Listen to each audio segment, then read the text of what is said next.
नमस्कार, सत श्री अकाल, राम राम सा खमागणी वणक्कम प्रणाम। आप सभी का ऑल्टरनेट मीडिया में फिर से स्वागत है। मैं आपकी होस्ट गायत्री देवी, हमारे साथ जुड़े हुए पंकज कप्पू प्रसून जी इस वक्त नोएडा, राजस्थान, हरियाणा के कुछ पार्ट्स में एक बहुत बड़ी क्लैशेस और प्रोटेस्ट की न्यूज आ रही है। इसकी रूपरेखा क्या है और क्यों ये डेंजरस होता जा रहा है, समझते हैं पंकज जी से।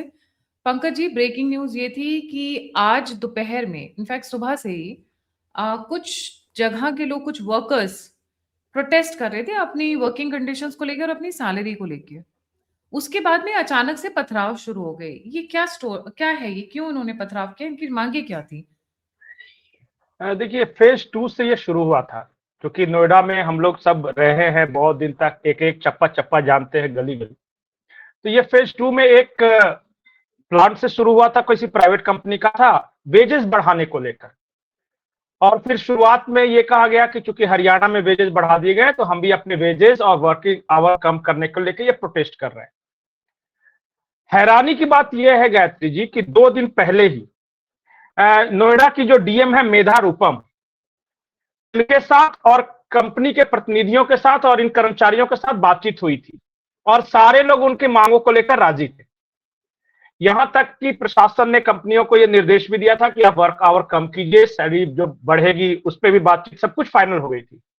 जब बात सब फाइनल हुई उसके 2 दिन बाद आज ये हिंसा हुआ, और हिंसा होने के पीछे जो भी लोग हैं, और सिर्फ मैं नहीं कह रहा हूं, नोएडा में रहने वाले आप किसी भी दफ्तर में चले जाइए, वो यही कहेंगे कि ये स्टेज था, ये स्वतः स्फूर्त नहीं था, अपने आप नहीं था।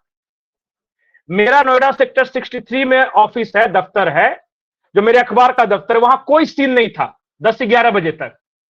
और फिर जो लोगों को तोड़फोड़ करते देखा, वो पर्पसली सिर्फ तोड़फोड़ करने ही आए थे, वो कुछ नहीं देख रहे थे, पत्थर फेंक रहे थे, गाड़ियों में आग लगा रहे थे।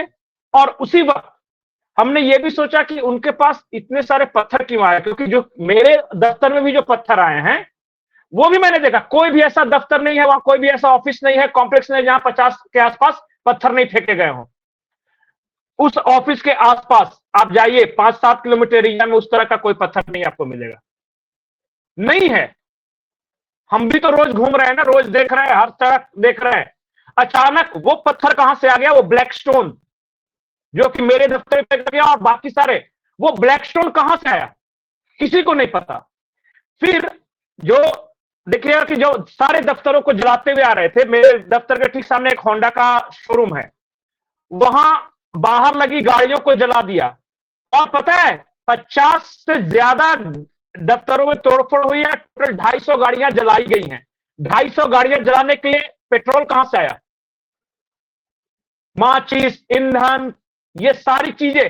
और इसलिए मैं कह रहा हूं कि ये स्वतः स्फूर्त नहीं था, ये बिल्कुल वेल मैनेज था। और मेरा आखिरी तर्क यह है कि ठीक है, आपने हरियाणा को देखकर कहा ना कि हरियाणा ने बढ़ा दिया तो हमारा भी वेजेस बढ़ना चाहिए, सैलरी बढ़नी चाहिए। फिर हरियाणा में क्यों हुआ ये दोपहर के बाद, फिर ये राजस्थान में क्यों हुआ, इसका कोई जवाब है? एक तरफ नोएडा में आप तोड़फोड़ हिंसा करते वक्त ये कह रहे हो कि चूंकि हरियाणा में बढ़ गया इसलिए हम यहां डिमांड कर रहे हैं, और फिर हरियाणा में भी तोड़फोड़ शुरू होता है, और फिर नोएडा में भी तोड़फोड़ शुरू होता है। पूरे नोएडा सेक्टर में चारों तरफ सारी बातचीत के बाद ये सारा कुछ हुआ है। आप जरा सोचिए। और मैं खुद अपने दफ्तर का पर्सनल लिया हुआ सीसीटीवी फुटेज आपको भेजूंगा, उनमें से कोई मजदूर लग ही नहीं रहा था। हम भी उसी रास्ते से रोज गुजरते हैं, हम भी मजदूरों को देखते हैं। आप शक्ल से पहचान सकते हैं कि वो मजदूर नहीं थे, ये तोड़फोड़ करने वाले। और ये बीच में फुल ऑथोरिटी कह रहा हूं कि वो मजदूर नहीं थे, प्लांट पे काम करने वाले लोग नहीं थे, ये कुछ और ही थे। जी जी जी पंकज जी। गायत्री जी, मेरा सिर्फ 3 सवाल है। पहला सवाल ये कि सारी बातचीत होने के बाद ही ये हिंसा क्यों शुरू हुई। दूसरा सवाल ये कि अगर ये हरियाणा को लेकर था तो हरियाणा राजस्थान में क्यों हिंसा शुरू हुई। मेरा तीसरा सवाल ये कि इनके पास इतने सारे पत्थर, ज्वलनशील पदार्थ कहां से आ गए। इन 3 सवालों का जवाब अगर कोई दे दे तो आप जो बोलिए वो मैं करने के लिए तैयार हूं। इसलिए मैं कह रहा हूं कि ये स्टेज मैनेज था। अब कहानी के दूसरे हिस्से में आते हैं। ये तो आज क्या हुआ उसके बारे में हमने चर्चा की। कुछ बहुत बड़ा और कुछ बहुत खतरनाक हो रहा है उत्तर प्रदेश को लेकर। चुनाव है, 9 महीने के आसपास सिर्फ समय बचे हैं। ये अप्रैल चल रहा है और फरवरी 2027 में ये चुनाव होगा और उस वक्त तक अधिसूचना जारी हो जाएगी। इन 9 महीनों में बहुत तरह के एक्सपेरिमेंट किए जा रहे हैं, क्योंकि देखिए उत्तर प्रदेश सिर्फ एक सरकार बनाने का चुनाव नहीं है, ये पाकिस्तान के लिए भी एक चैलेंजिंग चुनाव है, ये उस आइडियोलॉजी के लिए भी एक चैलेंजिंग चुनाव है जो कि बीजेपी को रोकना चाहती है, चाहे आप लेफ्ट बोले, लिबरल बोले, कांग्रेस इकोसिस्टम बोले। और हर किसी को पता है कि एक बार उत्तर प्रदेश में बीजेपी को रोक दिया तो फिर देश में अपने आप रोक देंगे, क्योंकि इंजन यही बना हुआ है। तो ये जो घमासान है ना, अभी देखिए एक एक करके मैं प्रयोग बताता जाता हूं, लोग समझते जाएंगे। शुरू हुआ वहां से मणिकर्णिका घाट को लेकर कि अहिल्याबाई होलकर की प्रतिमा को नष्ट कर दिया गया, सदियों पुरानी प्रतिमा थी। बाद में योगी जी को जाके उस प्रतिमा पे पुष्पांजलि करनी पड़ी कि ये दिखाने के लिए कि वो देखो सही सलामत है, वो फ्लॉप हो गया। और पता है उसके पीछे कौन था?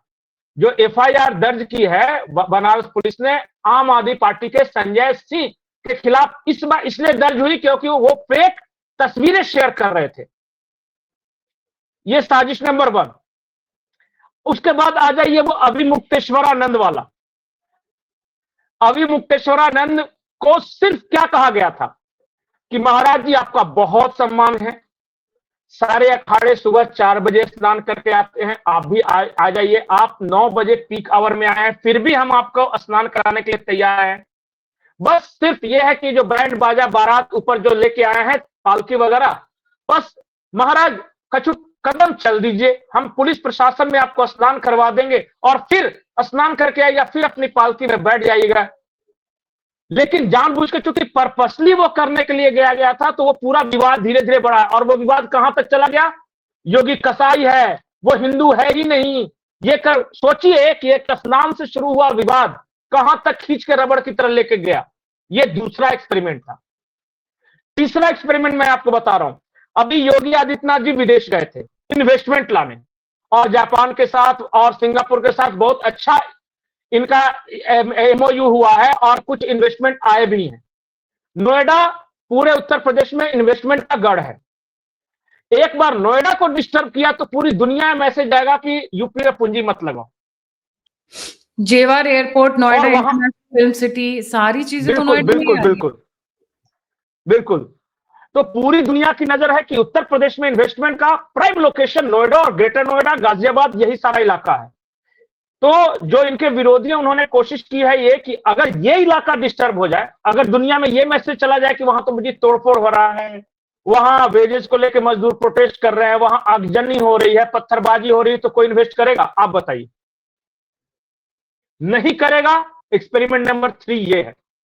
अभी तो और भी कई सारे एक्सपेरिमेंट आएंगे। इस बीच और भी कुछ इंपॉर्टेंट घट रहा है। योगी जी की पंकज सिंह से मुलाकात, राजनाथ सिंह के बेटे, नोएडा में। पंकज सिंह नोएडा में रहते हैं और उनके मुलाकात, पंकज चौधरी जो प्रदेश अध्यक्ष हैं उत्तर प्रदेश भाजपा के, उनकी मुलाकात अमित शाह के साथ। और फिर विनोद तावड़े, अमित शाह, पंकज चौधरी का एक साथ बैठना। मुझे ऐसा लगता है कि इंटेलिजेंस इनपुट है गृह मंत्रालय के पास, तो ये एंगल को भी ध्यान में रखना होगा। और एक मैं और आपको एंगल बता रहा हूं, बहुत सारे लोग विश्वास नहीं करेंगे, लेकिन आप जरा गौर कीजिए गायत्री जी, जो दिल्ली लाल किला बॉम्ब ब्लास्ट के सारे आरोपी थे, उनकी गिरफ्तारियां कहां से शुरू हुई हैं? सहारनपुर। इस जगह को याद रखिएगा, सहारनपुर, दिल्ली से सटा हुआ सहारनपुर, नोएडा से सटा हुआ सहारनपुर, वो हब है। और एक है जो लश्कर का महिला विंग है, नाम है उसका अल हुदा। अल हुदा ने, ये लश्कर का महिला विंग है जो कि आतंकी वो से महिलाएं जुड़ती हैं। आपको याद है लाल किला ब्लास्ट के पीछे एक महिला नेटवर्क का नाम आया था जो डॉक्टर थी। वो सारे का जो वर्क फील्ड जो है वो नोएडा, ग्रेटर नोएडा, सहारनपुर, गाजियाबाद, ये सारे इलाके ही हैं। तो एक नेटवर्क वहां काम कर रहा है स्लीपर सेल। फिर एक नेटवर्क इसी गाजियाबाद इलाके में हुआ है सीसीटीवी जिहाद वाला। याद है वो सीसीटीवी दिल्ली के कई प्राइम लोकेशंस पर लगा रहे थे, वो पुणे और कहां कहां, मुंबई स्टॉक एक्सचेंज, वो कहां से गिरफ्तारी हुई थी? गाजियाबाद से। और जब वो नेटवर्क एक साथ बस्ट किया जाने लगा तो मुझे लगता है, देखिए ये जांच में सामने आए, क्योंकि मैंने जिन लोगों को देखा है जो तोड़फोड़ कर रहे थे, शक्ल से पहचान सकते हैं कि वो कौन थे। और मैं जानबूझ के नाम नहीं ले रहा हूं, बाकी हमारी ऑडियंस बहुत होशियार है, वो गेस कर चुकी होगी कि वो कौन थे। पत्थरबाजी का पैटर्न सेम कश्मीर वाला, जब भी आप देखिए कि पैटर्न अपने देश में चल रहा है, वो पत्थर उसी तरह के फेंकते हैं। उनके यहां पत्थर एक सिंबॉलिक है, वो शैतान को पत्थर फेंकने वाला जो प्रक्रिया है, वहां से वो इंस्पायर होते हैं। तो वो पत्थरबाजी, अगजनी, ये सब वही है। और फिर धड़ाधड़ कार्रवाइयां सहारनपुर में, गाजियाबाद में, वो पूरा इलाका है हमारा एनआईए के रडार पे है, एटीएस वहां छापेमारी कर रही है। दो मकसद, एक तो फाइनेंस की कमर तोड़ो, यूपी के फाइनेंशियल हब की कमर तोड़ो। दूसरा, जो जिहादी नेटवर्क के खिलाफ कार्रवाई हो रही है उससे ध्यान भटकाओ। तीसरा, इन्वेस्टमेंट प्रपोजल जो बहुत सारे आए हैं उसको किसी तरह डिरेल करो। और फिर जरा सोचिए कि हर उस जगह पे आज हंगामा हो रहा है जो अपने अपने राज्य में। अच्छा बताइए, हरियाणा में यही हंगामा हो गया, पंजाब में क्यों नहीं हुआ? कभी सोचा इस बात को? पंजाब में वेजेस को आप तुलना कर लीजिए हरियाणा से, हरियाणा में यह हंगामा हुआ है, पंजाब में क्यों नहीं हुआ? राजस्थान में यह हंगामा हुआ है, लेकिन पूरा पट्टी दिल्ली, पंजाब, हरियाणा में हुआ, लेकिन हिमाचल में नहीं हुआ। ये बीजेपी के राज्यों में ही क्यों हो रहा है ये सारा कुछ? आज जो पैटर्न था, Rajasthan BJP state, Haryana BJP state, UP BJP state, ये क्यों हो रहा है? इसका मतलब कि पॉलिटिकल मोटिव है। कुछ लोग तो हैं जिन्होंने इन्हें इकट्ठा किया है, वो मजदूर नहीं थे, गायत्री जी नहीं थे, वो जो काम करने वाले थे वो हुड़दंगी थे। अब जैसे जैसे ये जांच आगे बढ़ेगी वो सारे खुलासे होंगे। अब मैं नोएडा के जो लोग काम करते हैं वहां, और क्योंकि हम भी वही काम करते हैं, बहुत सारे लोग काम करते हैं, मैं उनसे सिर्फ एक सवाल पूछता हूं कि आपने जितने ऑफिसेज में तोड़फोड़ किए, अगर कल को वो ऑफिसेज बंद हो जाएं, आप क्या कीजिएगा? कभी सोचिए इस बात को। आप में से बहुत सारे लोग बिहार से गए हैं, पूर्वांचल से गए हैं काम करने, जिस जगह पे आप काम करें उसी को आप फूंक डाल रहे हैं इसलिए कहने पर, और आपको लग रहा है कि जी जी, इसमें एक स्टेटमेंट भी आया हुआ है, स्टेटमेंट नहीं, सॉरी, यूपी गवर्नमेंट ने एक हाई लेवल पैनल फॉर्म किया हुआ है इसके लिए, इसी सेम चीज के लिए। बट ऐसा कहा जा रहा है कि this is larger conspiracy to revive Naxalism basically. मैं एक बहुत अच्छा उदाहरण इसको लेकर बताता हूं कि क्योंकि मैंने भी आज सुबह ही इस बात को लेकर ये डिस्कशन किया कि ये अर्बन नक्सल्स और कुछ सामाजिक कार्यकर्ता ऐसे हैं जो इनके पीछे बहुत सारे लोगों को मोबिलाइज कर रहे थे। आने वाले वक्त में उनका नाम भी सामने आएगा। अभी क्या होता है कि अभी मैं नाम ले लूं तो आजकल तो बड़ा फैशन है कि तुरंत एक डिफेमेशन सूट, तुरंत नोटिस एक भेज देंगे। तो मैं सबूत इकट्ठा कर रहा हूं, मैंने सीसीटीवी फुटेज वगैरह सब मंगाए हैं और मेरे पास वो फीडबैक है कि वो कौन कौन लोग हैं। पंकज जी, मैंने सुना है कि अखिलेश जी तो पहुंचे हुए थे वहां पे अपना वो देने के लिए, सपोर्ट इन बेचारे गरीब मजदूरों को। मैं उनके अगेंस्ट में नहीं बोल रही हूँ। देखो, हर वर्कर का राइट होता है एक प्रॉपर वर्किंग कंडीशन, एक प्रॉपर जॉब, क्योंकि एक जॉब के लिए एक बंदा खटता है, सुबह से शाम तक खटता है, और वर्किंग कंडीशंस होनी चाहिए। ये नहीं कि रात को 2 बजे फोन करके बोले कि हमें ये ईमेल ड्राफ्ट करके दो। वो वर्किंग कंडीशंस बहुत ही खराब है। मैं उनके लिए नहीं कह रही हूँ जिनकी जेन्युइन मांगे हैं, पर जो जेन्युइन मांगों की आड़ में ये जो आगजनी करना चाहते हैं, हुड़दंग करना चाहते हैं, ये जो एंटी सोशल एलिमेंट्स घुस गए, उसकी तरफ मेरा ध्यान है। और जैसे ही अखिलेश कहा जा रहा है पहुंचे हैं वहां पे, अभी आपने मुझे ये बात बताई थी कि अखिलेश के पहुंचने के साथ ही समझ में आ जाता है कि ये पूरा पॉलिटिकल वेंडेटा है। एक अभी अभी देखिए खबर आई है, जो आदमी पत्थरबाजी करते हुए पकड़ा गया वो नोएडा में न किसी कंपनी में कार्यरत है, न ही उसका नोएडा में घर है। सीसीटीवी फुटेज के आधार पे उपद्रवी धरे जा रहे हैं। हम जो बात कर रहे थे वो सामने आ गया ना। ये न नोएडा में काम कर रहा है, न उसका घर है, कुछ नोएडा से मतलब नहीं। ये क्यों हंगामा करा था, ये कौन है? आई थिंक कि पुलिस कस्टडी में अच्छा गाना गाएगा ये, और सब कुछ बताएगा। क्योंकि हम लोग रोज देख रहे हैं ना कि उस रास्ते से मजदूर होकर गुजर के जा रहे हैं अपने फैक्ट्री में, अपने काम करने वाले। तो एक दिन 2 दिन आप रेगुलर देखिएगा तो उनमें से कुछ चेहरे जाने पहचाने हो ही जाते हैं। और आज जब हंगामा करने वाले चेहरों को देख रहे थे, उनमें से बिल्कुल अनजान चेहरे थे, कभी नहीं हमने देखा था उस इलाके में। और रही बात ये पॉलिटिकल बात, तो देखिए अखिलेश यादव तो जहां कहीं भी इस तरह समस्या आएगी वो आए थे। उन्होंने तो कल ही एक बयान भी दिया था कि यूपी के लोग बियर इसलिए पी रहे हैं क्योंकि बहुत तनाव में है योगी सरकार के कारण। तो कोई मतलब तो है नहीं इन सब चीजों का। कल सुना कि नहीं वो? नहीं, तो प्लीज बताइए, हमें इनलाइटन करिए, बियर पीने का कारण क्या है? वो उनसे पूछा कि भाई ये बियर की बिक्री बढ़ गई, तो उन्होंने कहा कि हाँ, उत्तर प्रदेश में लोग इसलिए ज्यादा बियर पी रहे हैं क्योंकि योगी सरकार के कारण तनाव में है और तनाव में बियर पीना चाहिए। ये अखिलेश यादव का स्टेटमेंट है। तो ऐसे ऐसे नेता के बारे में मुझे कुछ नहीं कहना।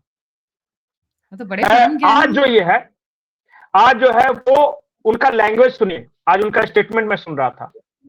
उन्होंने कहा कि शोषण हो रहा है पूंजीपतियों के हाथों मजदूरों का। ये टिपिकल कम्युनिस्ट लाइन है कि नहीं? वही यही कहते थे ना। फिर आज एक समाजवादी पार्टी के नेता का मैं डिस्कशन में सुन रहा था। उन्होंने क्या कहा कि मजदूर वो नहीं है सो सिर्फ फैक्ट्रियों में काम करते हैं। आधुनिक युग के मजदूरों को कोट टाइप बेल्ट पहना के ये कह दिया गया कि तुम मजदूर नहीं है, कॉर्पोरेट हो। इसका मतलब कि तुम भी मजदूर कैटेगरी में, तुम भी हथियार उठाओ, तुम भी जहां पे अपना काम करते हो तोड़फोड़ डालो। ये है रियल इंटेंशन। और मैं आपको आज स्टैम्प पेपर पर लिख के देने के लिए तैयार हूं कि अगले कुछ दिनों में कुछ यूट्यूबर्स इसको लेके बहुत तरह का वीडियोस बनाएंगे। अभी बहुत कुछ होना इसमें बाकी है। अभी तो स्टेज 1 है, अभी स्टेज 2, स्टेज 3, अगले 9 महीने में उत्तर प्रदेश को अशांत करने की कोशिश की जाएगी गायत्री जी। क्योंकि 1 ट्रिलियन इकोनॉमी कैसे हो सकता है? अगर ये 1 ट्रिलियन की इकोनॉमी अकेले यूपी हो गया तो फिर हमारे राजकाज का क्या होगा? बिल्कुल सही। इसमें गोलीकांड भी हो गया क्या पंकज जी? जी, गोलीकांड भी हुआ, इसमें गोलीकांड भी हुआ है, बुलंदशहर तक पहुंच गई। अब मुझे एग्जैक्ट गोलियां किसने चलाई इसके बारे में जानकारी नहीं, मैं नहीं बोल सकूंगा। मुझे इतनी जानकारी थी, पत्थर फेंकते देखा था, आंसू गैस के गोले देखा था। पुलिस बहुत बहुत अपने आप को बचा के गए। पुलिस की गाड़ी उलट दी पुलिस के सामने। फिर भी इन्होंने, मुझे ऐसा लगता है कि वो चाहते थे कि पुलिस की तरफ से हिंसा हो, वो चाहते थे कि गोलीबारी हो, वो चाहते थे कि कुछ लोग मरे ताकि ये माहौल और गर्म हो। ठीक वही पैटर्न जो दिल्ली में अपनाया गया था दिल्ली दंगों के समय, या किसान आंदोलन के समय जो पूरे दिल्ली में ट्रैक्टर लेके घुमा करते थे और लाल किले पे जो हमारा तिरंगा उतारकर वो जो झंडा लहराया था। उस दिन भी वही कोशिश थी कि कुछ तो पुलिस रिएक्ट करेगी, पुलिस रिएक्ट करेगी, लोग मरेंगे, लोग मरेंगे तो हमारा आंदोलन और हाईलाइट होगा। आज भी वही कोशिश थी। खुलकर हिंसा कर रहे थे, खुलकर हिंसा कर रहे थे। और जरा भी पुलिस अगर संयम छोड़ देती ना तो बहुत बड़ा कांड हो जाता आज नोएडा में। बस पुलिस किसी तरह अपने आप को कोशिश कर रही थी कि किसी तरह इसको स्पेसिफाई करे, शांत करे। यहां तक पुलिस ने कहा कि आपकी जो भी मांगे हैं हम पूरी करने का आश्वासन देते हैं, लेकिन भीड़ सुनने के लिए तैयारी नहीं थी। क्योंकि रियल इंटेंशन वो मांग तो था नहीं, वो तो उसकी आड़ में सब कुछ किया जा रहा था। गाड़ियां लगातार फूंक रहे थे बिना किसी को ये किए हुए, लगातार दफ्तरों पर पत्थर फेंक रहे थे। आपको नहीं लगता कर रहे थे?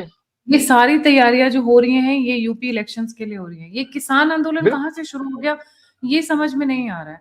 अच्छा, कुछ लोग एक जेन्युइनली, इसमें ऐसा नहीं है कि सब लोग ही इन्वॉल्व हैं, एक जेन्युइन एक तबका जो कह रहा है कि भाई 15,000 रुपए देते हैं, 25,000 रुपए बताते हैं, और मतलब जो पैकेज में ये काउंट करते हैं, और जब सैलरी बढ़ाने की बारी होती है तो 250 रुपए बढ़ाते हैं सैलरी।